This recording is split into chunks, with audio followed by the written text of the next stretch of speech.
En liñas xerais non foi un ano bo para o polvo. As capturas non foron as agardadas e a isto houbo que sumarlle tamén a irrupción da pandemia. Foi mala, é unha campaña que non se acorda hai moitísimos anos.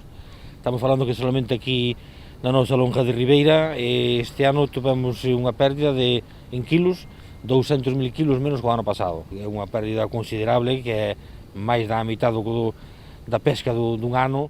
De cara á vindeira campaña, a Consellería do Mar e o sector consensuaron un novo plan do polvo, que entrará en vigor a partir de hoxe e se prolongará ata o 5 de xullo.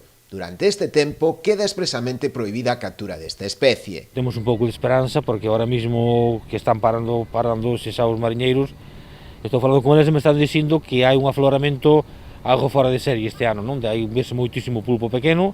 E, bueno, está confirmado polos científicos tamén que hai moito afloramento, hai moitos anos que non hai tanto. Coa veda búscase axustar a xestión pesqueira ao propio ciclo da vida do polvo, para así protexer a súa reproducción e contribuir a unha explotación máis sustentable da especie. E eu supoño que estes 2 meses de veda que llevamos a dar agora tamén supoña unha recuperación para a campaña 21-22. Teño que decir que o pulpo é, como prácticamente todas as especies que viven nun medio aberto, unha especie que ten ciclos onde hai moitos anos de moita abundancia e hai tamén anos onde é frecuente a súa escaseza.